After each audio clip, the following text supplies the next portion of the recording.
It is very telling that in the United Nations spearheading of the anti-apartheid movement against the National Party government of South Africa, their focus was on painting the racial discrimination and segregation policies of the National Party as a crime against humanity, which is basically the biggest crime, right?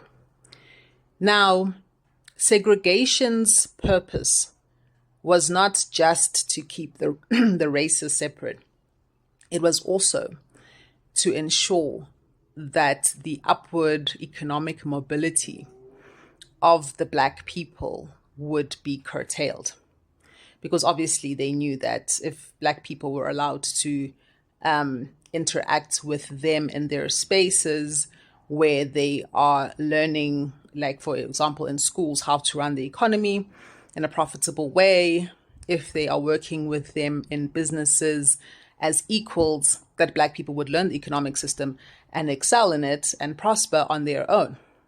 What they wanted, and this is a continuation of the British policies, which were even worse actually, and this is where you could say the National Party learned it from. The whole idea was to keep Black people outside of the economy and keep the economic system as a foreign entity in the lives of Black people in general. And by excluding them in this way and by making it a exotic element in their lives, they would never be able to integrate into the economic system. They would never learn the culture of the economic system. It would always be foreign to them, and therefore they would never be at ease in it, and therefore they would never prosper economically. That was the whole point of segregation, okay? As much as white supremacy was a thing, but it was more of a cover story.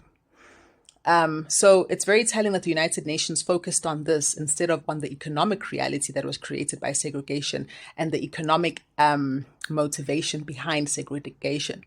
Because if they could focus on that, then all they had to do was ensure that a white racist government was replaced by a Black inclusive government, and no mind was ever paid to the economic realities of Black people in South Africa that continue under the Black government to be very dire, marked by poverty, inequality, a lack of upward economic mobility, and very poor education that cannot support economic growth.